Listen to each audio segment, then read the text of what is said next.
When my former spouse convinced the court I was emotionally unstable until my child's recording transformed everything. The instant my ex-husband gazed directly at the magistrate and declared, "She's mentally unbalanced. She fabricates stories to our daughter. I'm requesting complete guardianship." I experienced a sensation of breathlessness. He articulated it with such composure as though stating an indisputable fact. And the magistrate? Her expression suggested she accepted his claims. I attempted to vocalize something. I wanted to yell, weep, offer some explanation, but my voice failed me. I remained immobile, pulse racing, frozen in that uncomfortable courtroom seat, while the person who once professed devotion to me characterized me as hazardous to the individual I cherish above all else. My child. Emma was seated behind me, clasping my mother's palm. Though merely 7 years old, she observed everything transpiring. Her expansive hazel eyes connected with mine. She could perceive it. She could sense it. I was metaphorically suffocating, and nobody was offering assistance. Victor, my former spouse, was attired in a dark blue business suit, as if preparing for a professional presentation. Composed, polished, impeccably practiced. The identical individual who previously shouted at me in our vehicle over an incorrect takeaway order now sat before a magistrate appearing as the embodiment of responsibility. He was engaging. He consistently had been. That constituted the difficulty. The magistrate inquired if I had any response. I parted my lips, but only a tremulous exhalation emerged. My legal representative glanced in my direction, wordless. The courtroom was utterly silent. My hands quivered. I was on the verge of losing custody of my child, and it seemed no one could discern the actual circumstances. Then I heard a voice, diminutive, lucid, and unwavering, from behind me. "Your Honor, I brought a recording from Dad's mobile device. I believe you should view it." Everything halted. The gallery turned. The officer appeared bewildered. Victor's complexion drained of pigment, and for the initial time that morning, Judge Harmon displayed astonishment. Emma rose, still holding her rosy school tablet with both hands. She wasn't tearful. She wasn't frightened. She appeared more courageous than I'd ever witnessed. She proceeded toward the front, beyond the wooden benches, past the man attempting to separate her from me, and presented the judge with her tablet. I wasn't even aware she had it with her. I was unaware what she had recorded. I didn't even realize she knew how to capture recordings on Victor's mobile, but I recognized something had just shifted. The judge accepted the tablet. "What is this?" she asked. Emma's voice was gentle yet confident. "From last weekend. Dad said those things when I was supposed to be sleeping, but I wasn't. I overheard him when he was really angry. And I thought if you didn't believe Mom, perhaps you'd believe him." My heart fractured. My daughter had accomplished what I couldn't. She stood firm. She articulated the truth. And abruptly, the courtroom, the location where I felt most insignificant, belonged to her. Prior to the courtroom, before the suit and the silence and the judge's unfriendly gaze before the recording, there was simply us. Myself and Emma. Our flat wasn't spacious. It contained 2 bedrooms, 1 washroom, and the type of creaky flooring that groaned whenever you traversed them after 10 in the evening. But Emma didn't mind. She adored it. She referred to it as our sanctuary. She remarked that the rosy curtains in her room made it appear like the interior of a cotton candy formation. Most evenings, she'd recline on her mattress with her plush seal, Pebbles, and request me to read 2 narratives instead of 1. I invariably agreed. I operated from home as an independent visual designer, which generated just sufficient income to maintain our lifestyle. My mother, Helen, resided a few blocks away and assisted with watching Emma when I had deadlines. She's the variety of mother who doesn't always communicate appropriately, but invariably appears when needed.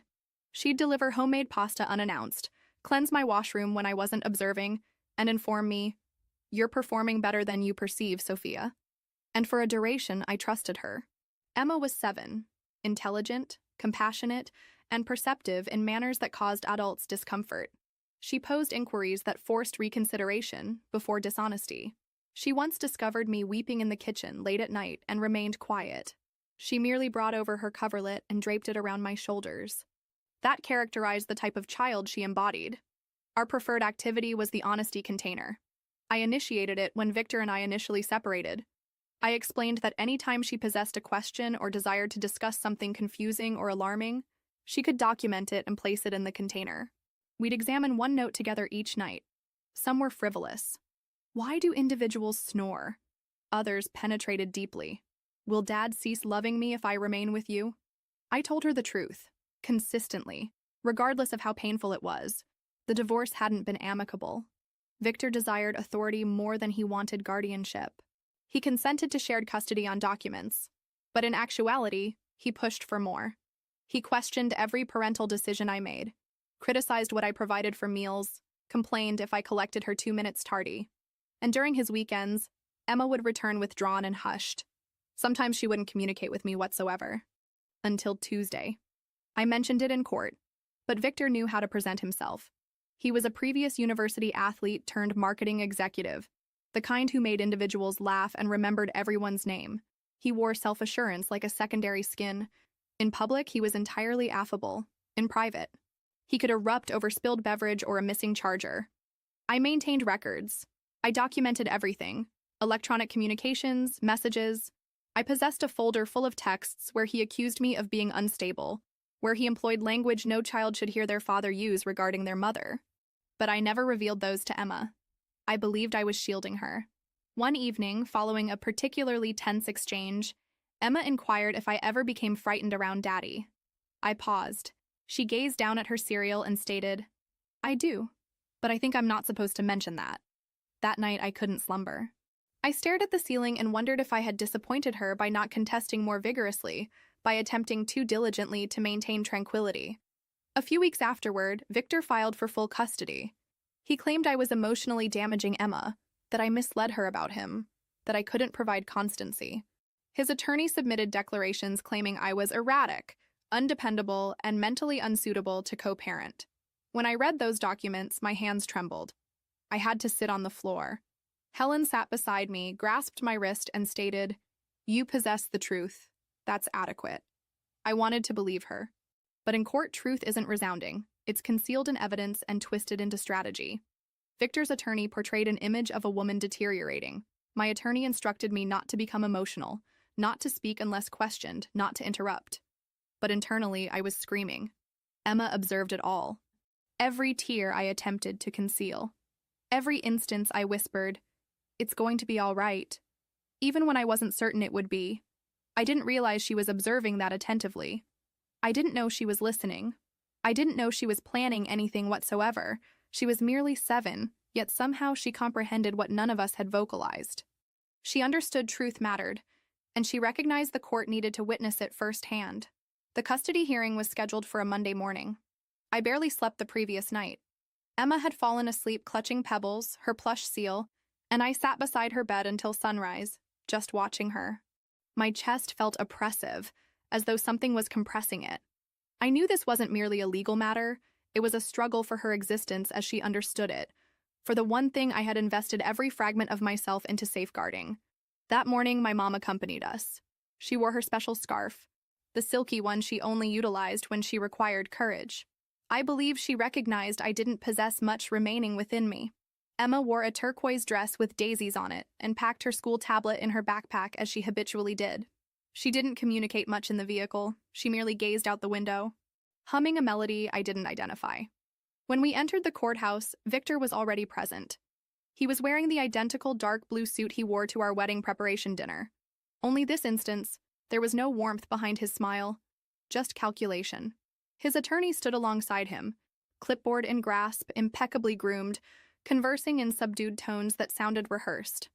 Victor turned and observed me, then Emma. He smiled and waved as though nothing was amiss. Emma didn't reciprocate the wave. The courtroom felt like a theatrical setting, everything polished and frigid. My name was on the schedule.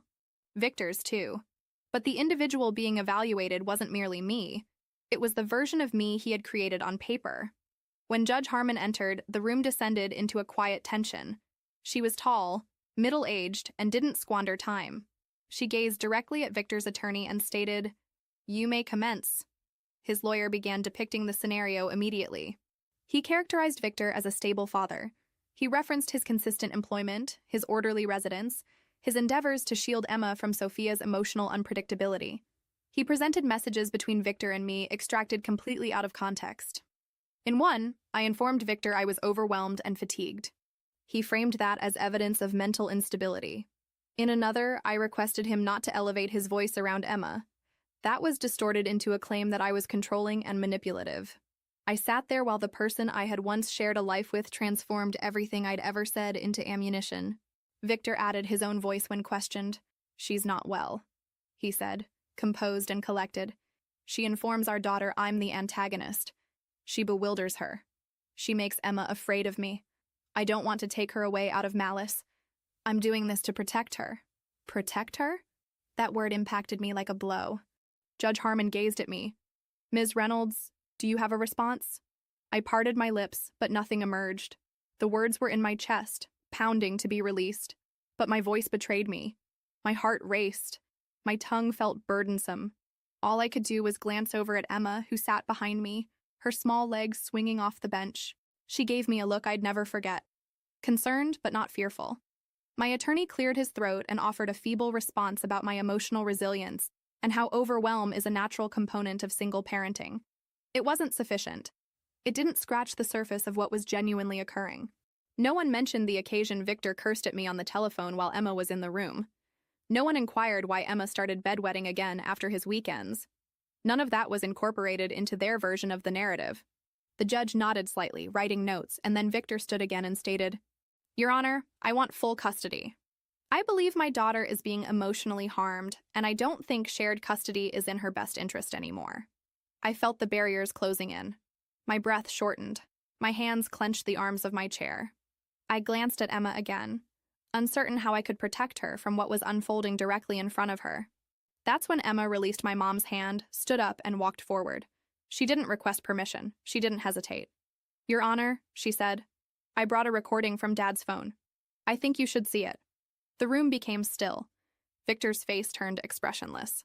My mom gasped. I turned in my seat, eyes wide. Emma stood there, holding her school tablet, shoulders square, voice steady. Judge Harmon looked at her. "Excuse me." Emma held the tablet up a little higher. "It's from last weekend. He didn't know I was awake, but I was. I heard what he said, and I thought it might matter." No one spoke. Not Victor, not his lawyer, not the judge.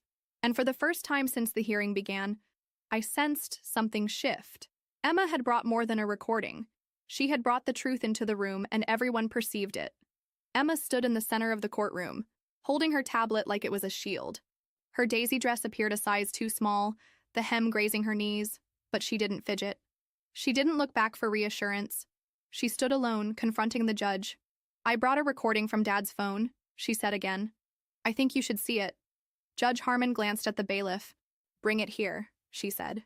Emma walked the few steps forward and handed the device to the bailiff, who then gave it to the judge. The silence extended across the room like a taut rope. Victor's jaw was set, his lips pressed into a thin, unreadable line. His lawyer looked from him to the tablet and back again. Neither of them moved. The judge turned the screen toward herself and tapped the play button. For a moment there was nothing, just the sound of ambient noise, the kind of distant hum you hear late at night when the world outside has gone quiet. Then came his voice. Loud, harsh, not the smooth, composed tone he had used just minutes earlier in court. It was unmistakably Victor. He was shouting, "You think you're so clever, huh? Go ahead. Try telling anyone. See what happens. You'll end up residing in some foster home. And don't think your precious mother can rescue you. She's pathetic." A chair scraped. A plate clattered. Emma's voice, quiet and frightened, whispered, "I'm sorry." He interrupted her. "Don't talk back. You're fortunate I even permit you to visit. If you say a word to her, I swear." The judge hit pause. She didn't say anything immediately. She just sat there, staring at the frozen screen. Victor shifted in his seat. His lawyer leaned in, whispering something rapidly and alarmed, but the judge raised her hand to silence him. "Where did this originate from?" she asked, her voice level. Emma answered without hesitation. "He left his phone on the sofa. I heard him shouting. I wanted to record it. I was scared. But I thought if someone heard it, maybe they'd believe me. And Mom." My chest tightened. My daughter had been scared.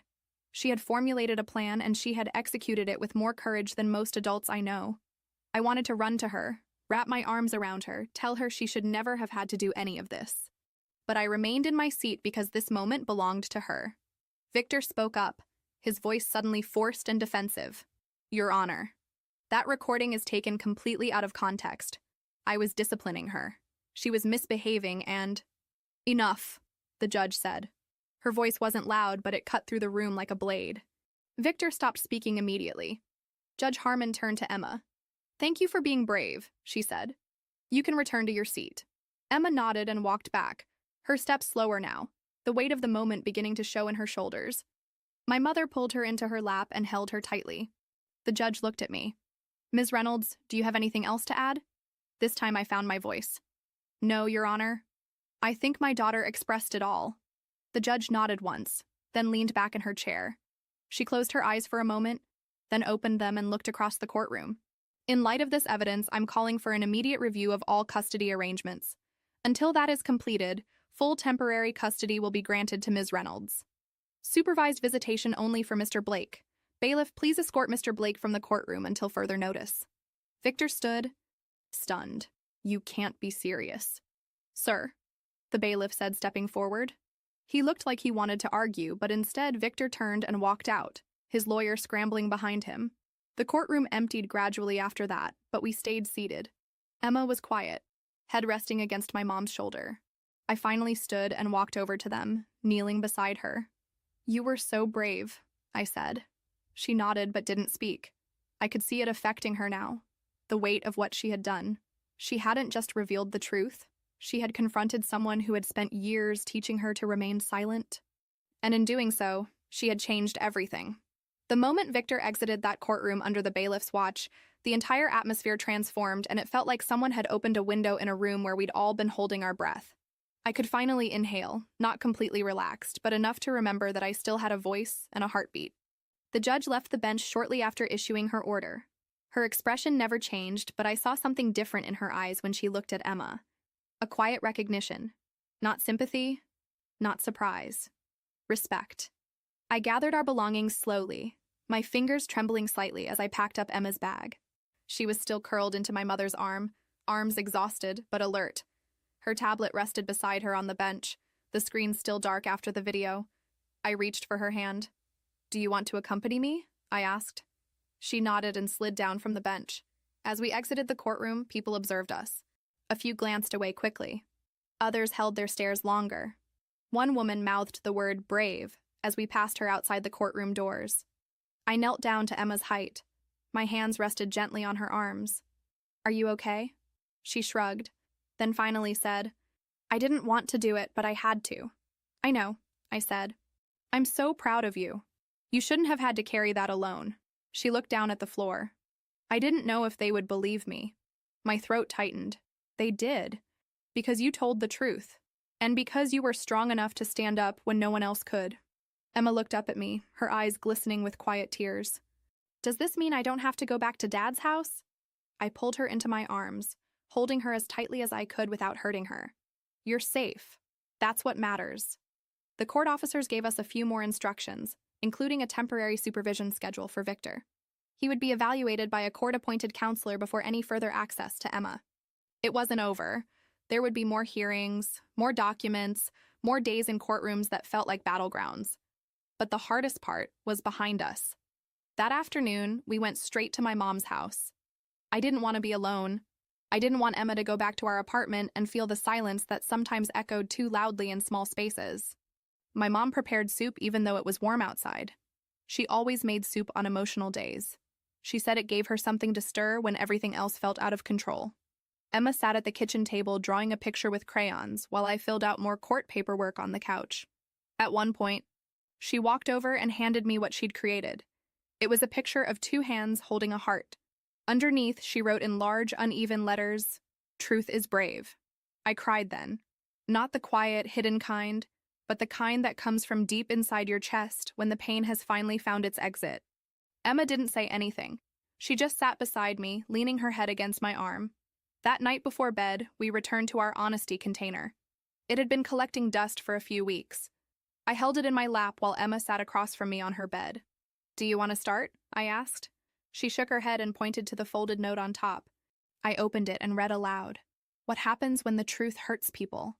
I looked up at her. "Did you write this?" She nodded. Her voice was quiet. "I didn't want to hurt Dad. I just didn't want to be scared anymore." I reached across and took her hand. "The truth can hurt sometimes, but silence hurts more. What you did today didn't hurt anyone. You protected yourself. You protected us. That's not wrong. She stared at the jar for a few seconds, then whispered, I think we should continue doing this. We will, I said. Every night. That night after she fell asleep, I walked into the living room and stood by the window. The streetlights flickered outside.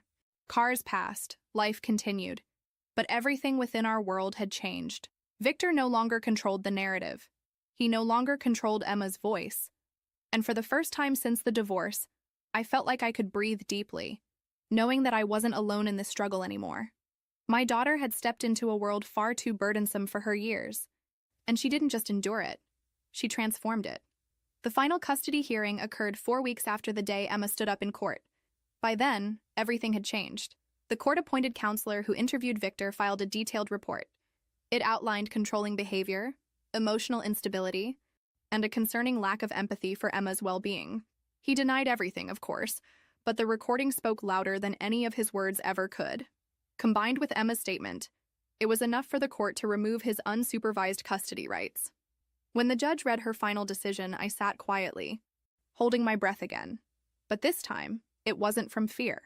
It was from hope. Full physical and legal custody was granted to me. Victor would have strictly supervised visits twice monthly at a neutral center with trained professionals. There would be no overnight stays, no more closed-door weekends, no more whispered threats. Emma's voice had shattered that illusion forever. We departed the courthouse in silence that day. Emma held my hand as we walked down the long steps outside. My mother walked beside us, her purse swinging against her hip, eyes scanning the sidewalk for Victor, though we knew he wouldn't approach. He hadn't spoken to me since the first hearing. I was content with that. Later that evening, we went to a small diner. Emma loved the one with the red booths and animal-shaped pancakes. She sat across from me and asked, Is it over now? I didn't lie. It's safer now, I said. We're not done growing through this. But we're not afraid anymore. She nodded and stirred her chocolate milk with her straw. I'm glad I told. So am I. There are days I still replay the courtroom in my mind. The way Victor's expression changed when Emma spoke. The way her voice, clear and calm, carried more weight than any legal argument made that day. My daughter reminded me that strength doesn't always come from shouting louder. Sometimes it comes from being brave enough to speak when you're not certain anyone will listen. In the weeks after the final ruling, I started therapy again. Not because I was breaking down, but because I finally had space to process what I had survived. I realized I had spent so long trying to remain afloat that I never learned how to feel secure again. That would require time, but now I had the time. Emma began drawing more. Her sketches changed. They used to be full of houses with no windows and stormy skies. Now she draws trees with roots and kids holding hands. She drew a picture of the honesty container and attached it to her bedroom wall. Every night she reminds me to check it. One night I pulled out a note that said, Do brave people still get scared? I smiled and told her yes, they just don't. Let fear be the conclusion of the story. She wrote another one a few days later. Can kids protect grown-ups too? I looked at her and said, You did. I share this narrative because there are women out there right now, sitting in silence, wondering if the truth will ever be sufficient. Wondering if anyone will believe them over the person who knows how to perform the right version of themselves in public. I share this narrative because sometimes the truth doesn't come from a lawyer or a courtroom argument. Sometimes it comes from a child who's witnessed more than she should have, and who decides that remaining quiet is no longer an option. I used to think being a good mother meant shielding Emma from everything difficult and painful. Now I understand it means standing beside her through it, teaching her to tell the truth, letting her see me cry, then showing her what it looks like to rise again. We still have our difficult days, but they don't define us. We are not the frightened versions of ourselves that Victor tried to confine us in. We are vocal when we need to be. We are quiet when we choose to be. And we are liberated. Emma rescued us both that day. She didn't just bring the truth into that courtroom. She brought illumination. And for the first time in years, I didn't feel like I was losing her. I felt like I was meeting her for the first time. If you're still here, thank you for listening. This wasn't a simple narrative to share, but I believe stories like this need to be told.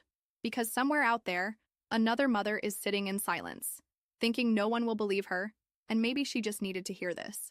If this story affected you, please appreciate the video, share it with someone who needs it, and leave a comment. I read them and they signify more than you realize. And if you want to hear more authentic narratives, raw, honest, and full of heart, Subscribe to the channel and activate notifications. There's more forthcoming. Thanks again for being here.